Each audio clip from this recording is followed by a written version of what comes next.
Hello YouTube, cette semaine on poursuit l'installation de nos circuits d'eau, on monte la douche et on raccorde le ballon d'eau chaude, ce qui fait qu'on aura enfin une douche et un ballon d'eau chaude fonctionnel dans l'appartement. Et restez bien jusqu'à la fin parce que vous allez voir, le marabout reprend du service.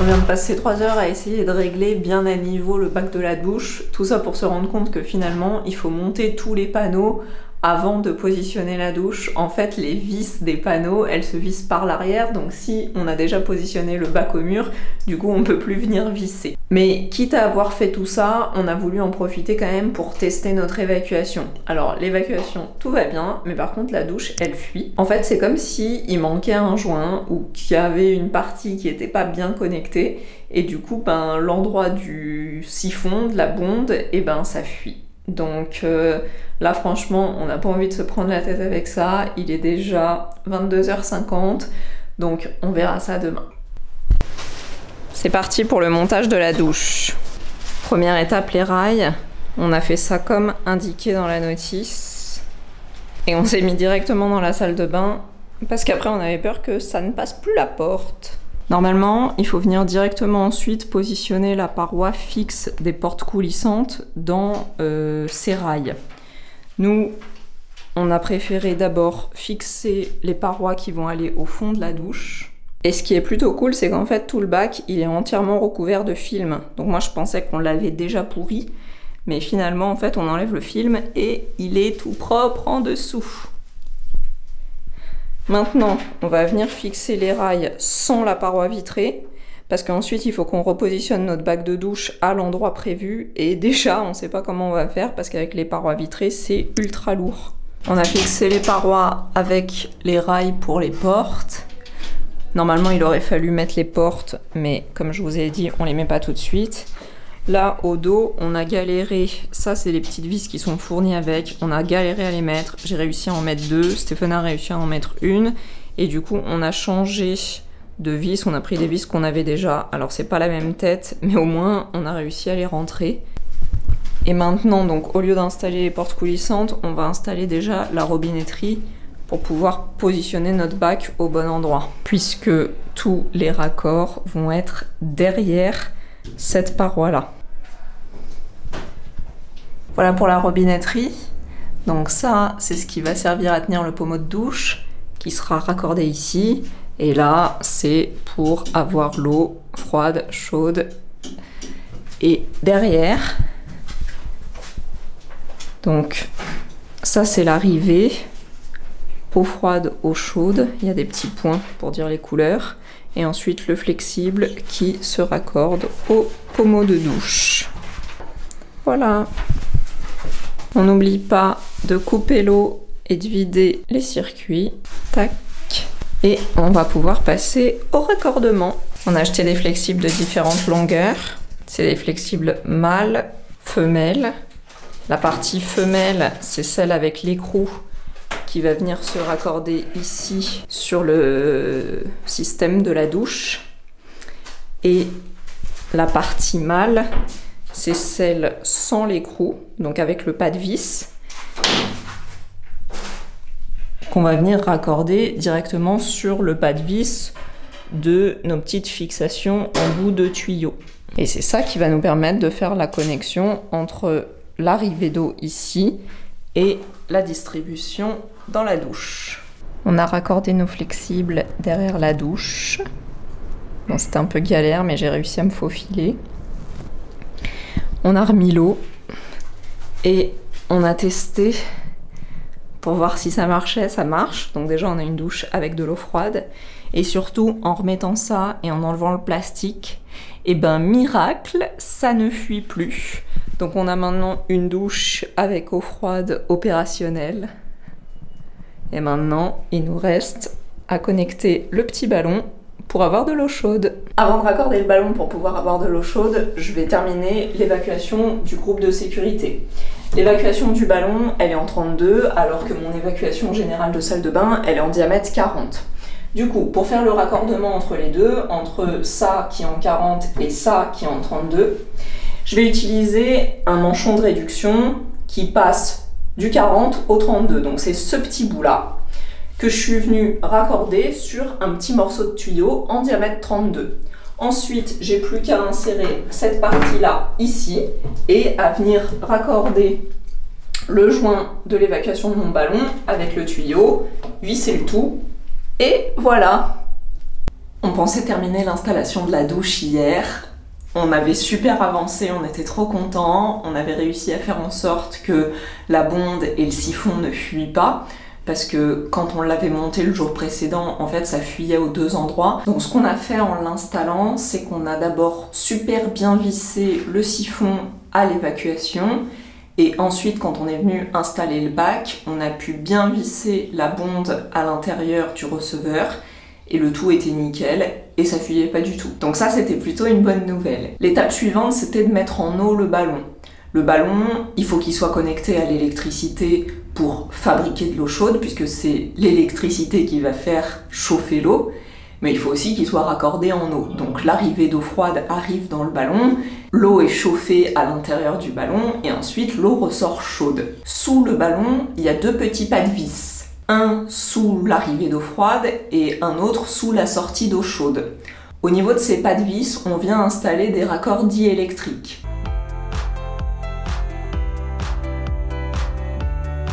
Nous, ils étaient fournis avec le ballon et ils ressemblent à ça.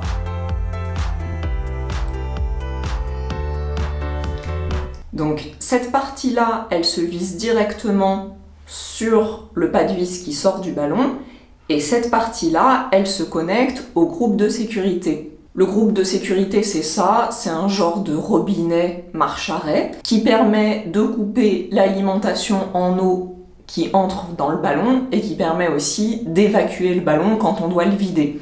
Donc à ce niveau-là, il y a ça qui vient se raccorder et ensuite ça part dans le tuyau que je vous ai montré, que j'ai raccordé à mon évacuation de ballon qui était en 40 et que j'ai transformé en diamètre 32. Donc c'est plutôt simple, sauf que ici, la sortie du ballon, la sortie du raccord diélectrique, le pas de vis, c'est un diamètre 15-21. Et au niveau du groupe de sécurité, le pas de vis, c'est du 20-27.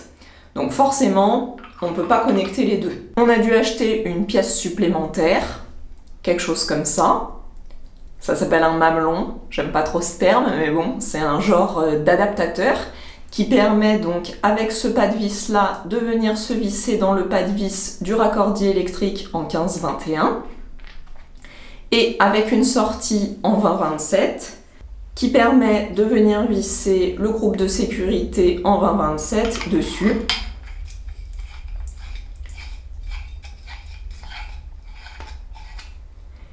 Et comme ça, on peut directement le raccorder sous le ballon. Donc on a fait notre installation. Évidemment, on a mis du téflon sur chaque pas de vis pour renforcer l'étanchéité. Sauf que cette pièce-là, le pas de vis, il est un peu trop court par rapport à l'intérieur du pas de vis du groupe de sécurité. Et en fait, on avait de l'eau qui sortait. Aussi bien ici, au niveau de la jointure entre le groupe de sécurité et le mamelon, et aussi bien ici, à la jointure entre le mamelon et le raccord diélectrique. Donc ça fuyait en haut, ici et en bas. On a tout dévissé, on a tout remonté, on s'est demandé où est-ce qu'on avait fait de la merde. Stephen a filé en vitesse chez Leroy Merlin avant la fermeture pour essayer de trouver une pièce qui serait peut-être mieux adaptée. Et le vendeur Leroy Merlin, je pense qu'il avait hâte de finir sa journée, il était un peu pressé de se débarrasser de lui, il lui a vendu un réducteur de pression. Autant vous dire que ça ne sert complètement à rien dans cette situation, parce qu'en vrai, c'est pas un problème de pression. En tournant un tout petit peu le robinet d'arrivée d'eau, on se rend bien compte que même avec pas beaucoup d'eau qui arrive à ce niveau du raccord, ça commence déjà à fuir. Donc clairement, c'était pas ça le souci. Mais il était tard, on a été obligé d'arrêter l'installation pour hier soir.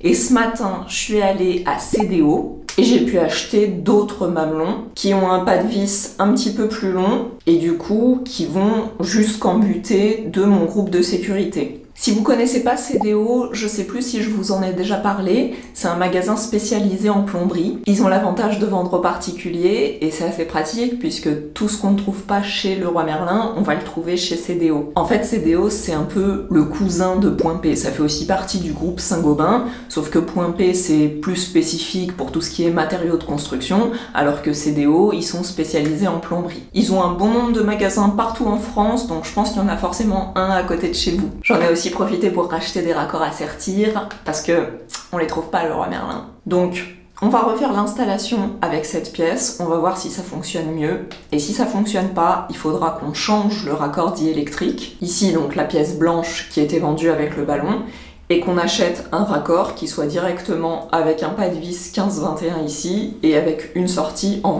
20-27 et comme ça on n'aura qu'une seule pièce au lieu d'avoir ça plus l'adaptateur, et moins on a de pièces, et moins on a de risque de fuite. Ah, je crois que j'aurais pas dû m'asseoir dans la douche, parce que maintenant j'ai le cul tout mouillé.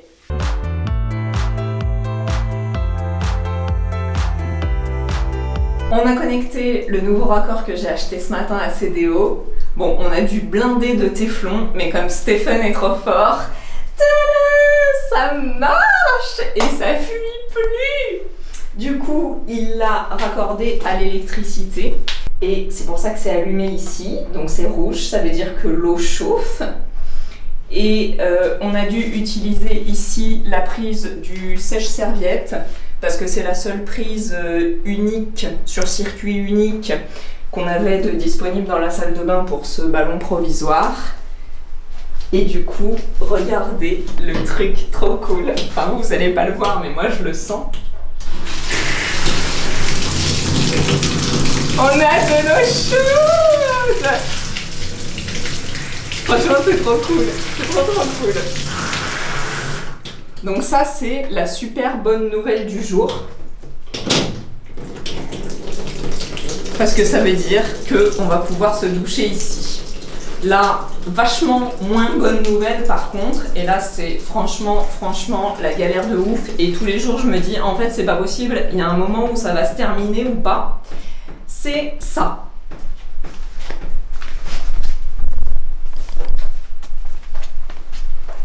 Sans trucage.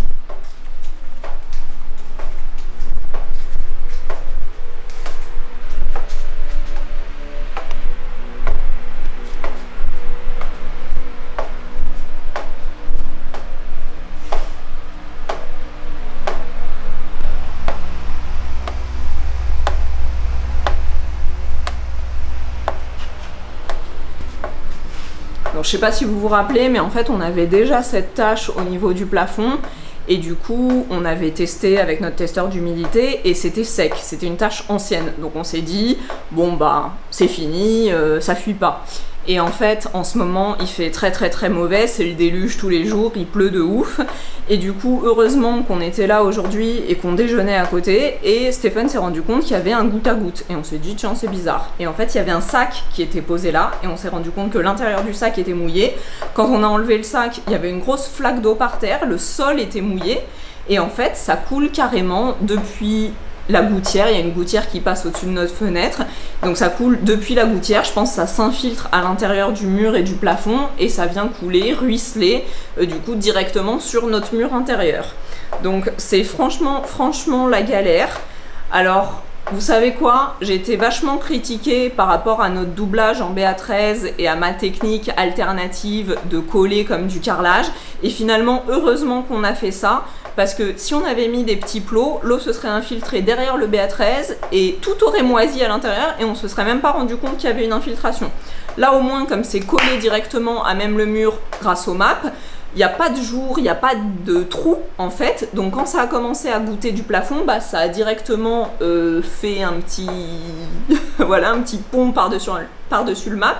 Et ça s'est mis à couler directement le long de notre mur. Donc ça fait super chier parce que c'est en train de tout nous pourrir, mais au moins bah, y a pas d'infiltration derrière le mur.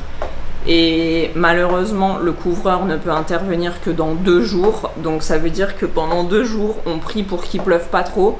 Et bah, on est comme ça quoi. Donc c'est la totale galère une fois de plus.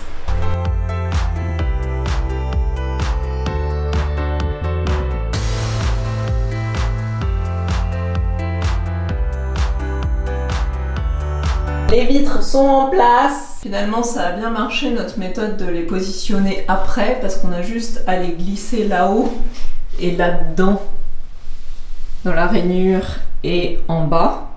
Donc c'est assez facile à faire a posteriori. Et après, il y a un petit joint en plastique à mettre.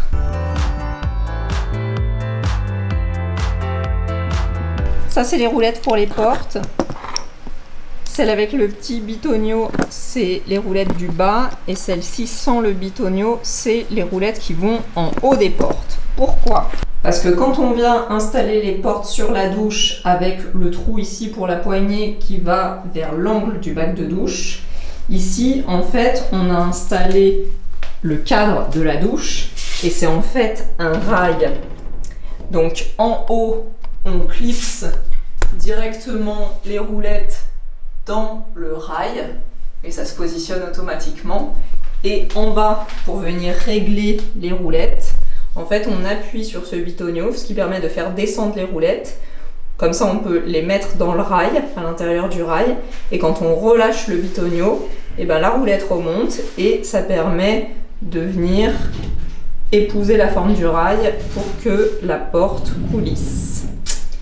C'est magique. Les joints sont en place. On les voit même pas, mais c'est des petits clapets transparents comme ça. Plus ça. La partie aimantée des portes. Tac. Et maintenant, la touche finale.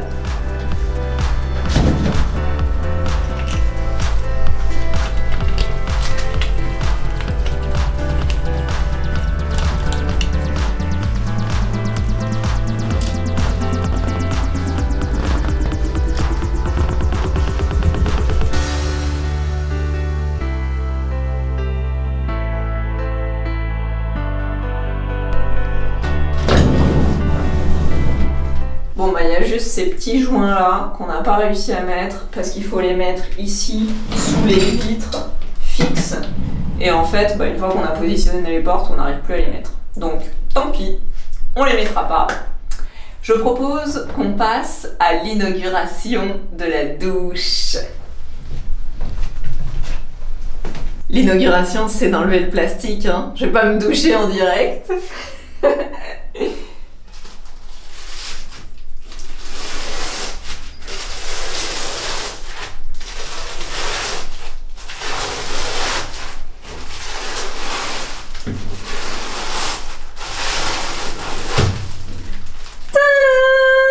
Bon, il y a quand même des trucs un peu crado parce qu'on a fait plein d'essais pour le ballon et qu'on a dû vider ici dans la douche.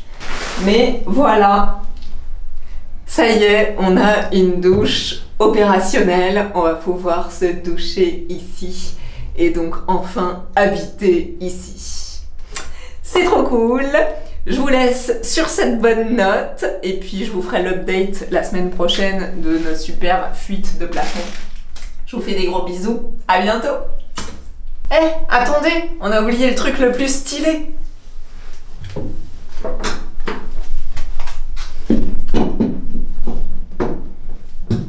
Tadam! Cette fois, on a vraiment une douche opérationnelle.